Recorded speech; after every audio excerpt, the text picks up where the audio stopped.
Okay, first off, the tractor. It's an M7060 with an LA1154 Loader. I got the upgraded R1 tires. They're a little bit wider, a little bit nicer. I haven't had to put tire chains on yet. It's been 2 weeks, so this is kind of like a 2-week review. I got the H.A.S centers for extra weight, and they're loaded rear tires. I got the FX110 Skidding winch. On the LA1154, there's an alloy front quick attach. I'm sure you've seen it before in my other videos. What I've got right now is the R1G66 from H.A.S. Grapple on the front.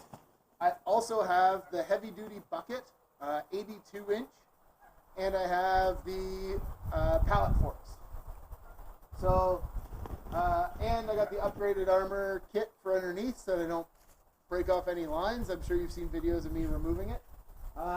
And the canopy, just to cover everything up because it's sometimes raining, sometimes snowing.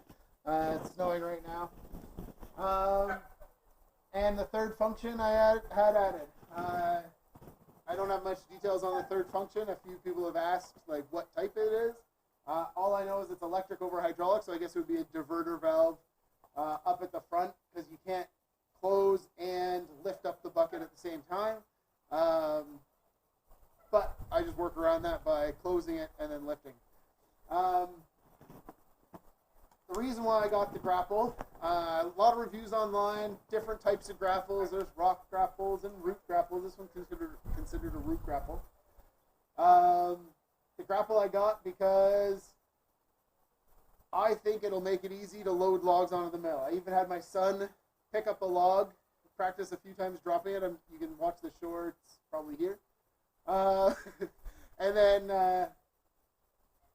basically for bigger logs, like the one that's got the most views is I've got a chunk of a log back there that is a huge chunk, and it picks it up no problem. There's no questions. This setup is strong enough to pick up the logs and the trees that I need to be able to pick up on the property. I have an L2501 at my sister's farm, and it was great for the first couple years we had the property, but now that I'm getting into doing bigger logs and things like that, it's not quite big enough. So you may see it in a few videos, like when I dig the foundation for the house and things like that. So I got the Grapple because based on the reviews, I thought it'd be handy. So far, in the 2 weeks that I've had it, I don't know how I didn't have one before. It is amazing. It's the middle of winter. I'm able to pry up roots. I'm able to pry up stumps from trees that I've cut down. I can pick up 2 or 3 logs at a time. I'm not sure if you can see the ones behind there, but like those 2 logs were brought in at the same time using the front Grapple. When I'm not using the Grapple, I'm using the FX110, I think it's a Wallenstein winch. Wallenstein winch. And this thing has been also fantastic. I'll move the camera over just so you can get a better view. So there's the winch. So skidding winch, before with my white 1270, I would just hook a chain or a rope to it and then drag it out of the bush. I normally do one at a time. It's slow, it's tedious, you get caught and hung up on things.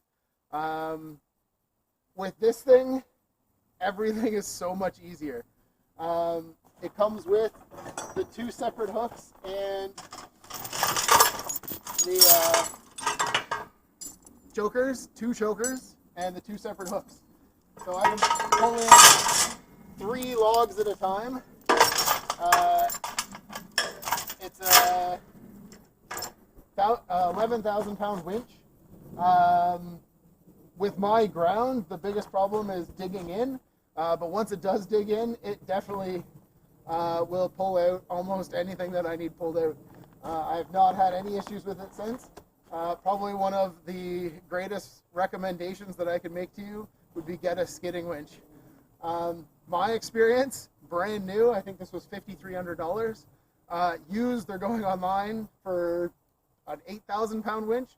I think it was $5,000. So up to you if you can find one cheap, or if you've got a friend that's selling one, great. But brand new, off the lot, comes with the trailer hitch so that I can pull my hay trailer. The only upgrades that I've made to it is this little chunk of off-cut wood. Because of the way this hooks into here, I just lift that up, pull it forward, put the chunk in there. Doesn't go anywhere while I'm driving. I could also pull it all the way up, but why not use that piece of wood? And then I made a little bracket. You can buy plastic ones. I just think that they're expensive, and I have a whole bunch of offcuts from the sawmill. These are all offcuts that I would have not otherwise used. So highly recommended. When I was looking at this, the 7060, I was also looking at the MX6000. The price is about the same, because here in Ontario, when you go above the 70 horsepower, one doesn't have tax. So they work out to be within a couple of $1,000s. This one, like for mine in particular, when I talked to the dealer, this one's weight is 8,500 pounds. With all my extra tires loaded, cast centers. So 8,500 pounds with the loader, with the bucket, with the canopy. That's a lot of weight to hold and pull in logs without this even biting in. I believe the MX6000, when I was looking at reviews online, just the basic one without a loader is around 3,600 pounds. So you add a loader, you'll probably add about 1,000 pounds. So you're still looking at 5,000 versus 8,500 pounds for the tractor for relatively close to the same price. A few additional features that I quite enjoy is the remotes at the rear. So on the M7060, they come standard, so I don't have to pay extra for them. On the MX6000, you have to pay extra for the remotes. So there's an additional cost that you're now not paying. This 3-point hitch setup, I believe it's on all the Kubotas now. It is fantastic. It's at least on the ones that I was looking at. It's not quite a quick attach. I have a quick attach, but it's very close to it because you can extend them out probably 4 or 5 inches, hook on, and then move back. PTO's pretty straightforward, just like any other PTO. Let's see, what else do we have? So the up armor kit. So you've probably seen it in a few videos. I'll just tilt down. So on this side, it covers the hydraulic box. So far, I've had sticks come in and go through the box, but nothing's ripped off any of these lines, which was one of the problems with the L2501. So that is a definite plus, and definitely if you're going through the bush, highly recommended. ALO quick attach is great because you don't have to get back off the tractor once you hook it back up, except for to put on the hydraulic lines if you're putting on a grapple or something that requires third function. The nice big tires, I haven't had to put chains on them yet.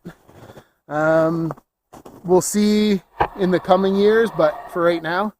And then this is the up armor. So this is the stock thin piece of metal that's on there. And then this one here is a much thicker piece of metal that is welded together and then bolted on. Again, highly recommend. I haven't had a stick go in this side that I've noticed, but great. 4-wheel drive, canopy keeps you dry. So that's kind of why I have purchased everything that I purchased. The bucket is for snow removal. Everything else we had for the 2501. Like I have a back grader blade. For my white 1270, I have a snow blower, so I had to extend the drive shaft for this one, or I'll probably end up just getting another drive shaft, just that it's much safer. Yeah, there's nothing else that I can think of off the top of my head, but basically that's why I went with the 7060 over the MX6000. A little bit heavier, a little bit higher. And after 2 weeks, the only thing that's had to happen is the park brake needed to be readjusted. and a few of the hydraulic lines were seeping. That's probably just because of the temperature difference. They were tightened up in a 25-degree shop, and it's been minus 21 out. Right now, I think it's minus 13, so that happens. Metal expands and shrinks as to be expected. Other than that, it's gone through one of its regen cycles. There should be another one coming up. It came up at 13.2 hours. You just bring the RPM up to 2200, around there, the light goes off, and then I just kept working with my skidding winch. Everything worked as it should. At about 13.5 hours, the light went out, brought the RPM back down to what I normally keep it at, and yeah, runs great. No complaints. Thank you to Chris from Huckabones Kubota. I wasn't originally looking at this model, and then he suggested it because of the tax-free, and man, am I happy I went with the bigger one. This thing, it pulls out any logs that I've needed pulled out. Big, small, doesn't matter. I haven't had to put chains on it, even when I'm dragging the logs up the hill. When I was using the grader blade to get rid of a bunch of snow, the grader blade might be a little bit small for this, but it's like it had no issues whatsoever plowing the snow. I'm sure you can hear the whining in the background. It's just my dog Winnie, because I chained her up so that she wouldn't be running in and out of the video. And I'm sure you see Remington, my other dog, just hanging out here. So there's Remington. Everybody likes a dog. He's a lab pointer cross, and then she's a pointer. She's just over there because I'm not petting her right now. She's whining. So if you like more content, if you want to know anything else about the tractor, or if you're thinking of getting the tractors, the MX6000 comes with the hydrostatic transmission, so you just heel toe it. On the 2501, my wife wasn't a huge fan of that, so when we switched to this one, I made sure that she could drive it first. Like, we went into Huckabones, she started it up, moved it around. Yeah, very easy to use. The best way that I can describe it is you select a gear, use your shuttle shift, because it's got the hydraulic shuttle shift, go forward, reverse, and it does everything else for you. So it's pretty much the same. You just don't have to keep your foot down all the time. Park brake's easy. Everything else is pretty standard if you've had a Kubota before. Pretty much all the same. Yeah, so like and subscribe. Hit that notification button if you want to get my new videos as they come out. And if you have any questions, leave them in the comments below. I've had a few about the tractor already. I'm happy to answer them. And yeah, I'll answer them to the best of my abilities. Thanks for watching. I had forgot one thing, so I figured since I'm here, I might as well cover it. The only thing that I wish I had gotten from the factory was when I got the armor kit, I'm going to call it. I don't know what he calls it, just upgraded protectors. But when I got the armor kit, I didn't get the covers for this. So because of the bush that I drive through and catching sticks and stuff, I'm going to have to make a bracket or call one of the local tire guys and get him to come grind it down and put a piece of tubing, weld a piece of tubing around it so that it is protected from the sticks and the branches. Same on the rear. The rear I might be able to manufacture something using the bolts that are for the centers. But that was just another thought. So have a great day.